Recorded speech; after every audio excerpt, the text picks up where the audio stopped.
So let's look at some more ideas out of Unit 1. So right now we'll discuss what it means for a function to be even or odd.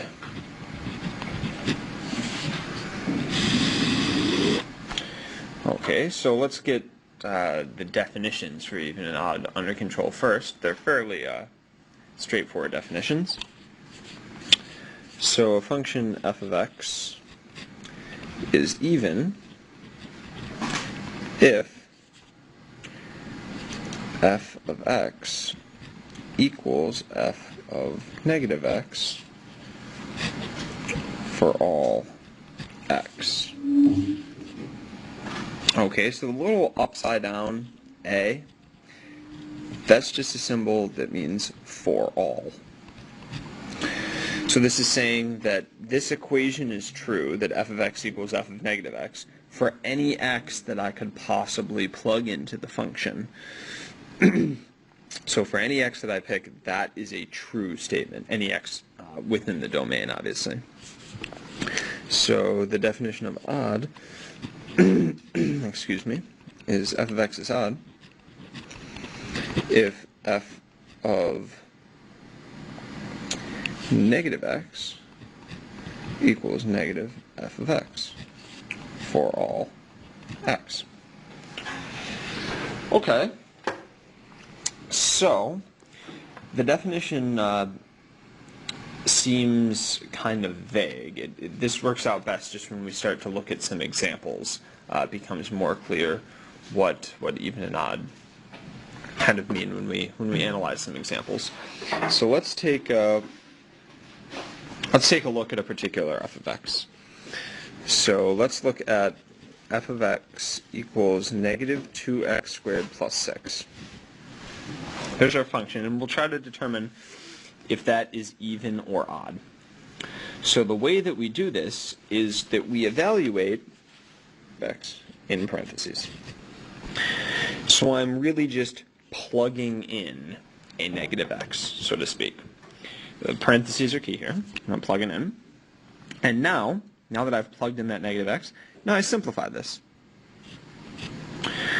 Well, really, I have negative x squared. Now, the negative is in parentheses, so the negative and the x both are being squared. But if I square something, if I square any value, it becomes positive. So really, this just equals negative 2x squared plus 6. Square kind of cancels out the negative there. But that right there, the negative 2x squared plus 6, that really is just the original f of x. So I can conclude here that f of negative x equals f of x. So that implies, that tells me that f of x is even.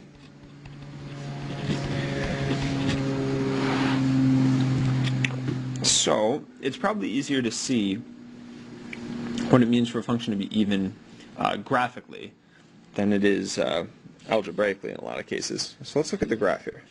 So I'm just going to do a really rough sketch. This would be a parabola. The vertex would be at 0, 6. It's going to open down. So it's just a really rough sketch of my parabola. Now notice that this function is symmetric about the y-axis.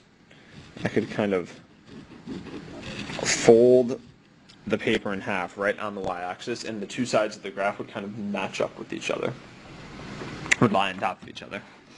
So f of x has y-axis symmetry, or you could say similarly f of x is symmetric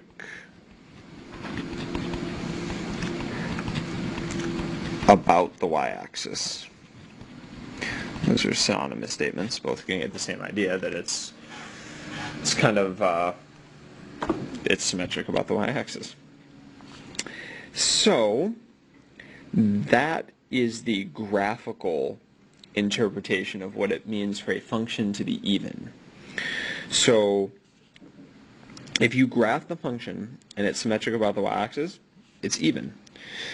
So that's probably an easier way to visualize if something is even or odd. So I mean, we can check this. We could check any function without using our calculator by using the algebraic definition. But the graphical definition here is much more visual, and it's kind of easy to see when a function is even. So now let's look at an example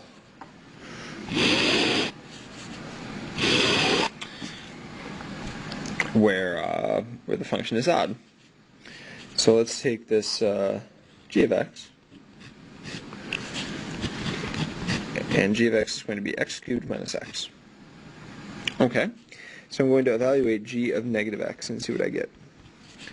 So I'm going to plug in negative x everywhere I see an x using parentheses. I'm going to simplify this. Well, I'm cubing a negative here, so that result is going to be negative. And then I'm subtracting negative x, so that just gives me a positive x. Now, notice how what I end up with is exactly the same as the original g of x, but all of the signs in front of all the terms have switched. So I can think of this, I could factor out a negative here, and I will get x cubed minus x. So notice that that is negative exactly what g of x is. So that equals negative g of x. So my conclusion here is that g of negative x equals negative g of x, which implies that g of x is odd. So we've algebraically proved that g of x is odd. Now notice I could do the same thing graphically. In this case, it also has a graphical interpretation. So if I looked at a quick sketch of the graph of g of x, it has zeros at negative 1, 0, and 1. If you graph this on your calculator, you'd have to make your window, your y-min and y-max a lot smaller than negative 10 to 10. Probably like negative 4 to 4, and maybe the x scale, negative 3 to 3, in order to see a decent picture here. So there's g of x. Now notice that this graph too has symmetry, but it has kind of a diagonal symmetry across the origin. So any point that I pick on the graph, so I'm picking that that local min there. So if I take that point and I reflected it over the origin, which means excuse me, that I'm going to kind of make a straight line connecting that point to the origin, and then I'm going to go out in the opposite direction, that I would get a corresponding point on the graph.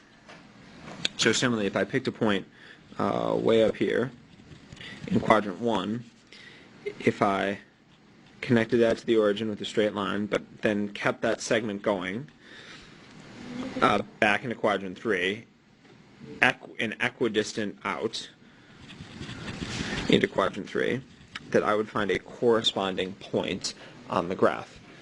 So that's telling me that g of x is symmetric about the origin. And if a function is symmetric about the origin, then it's odd.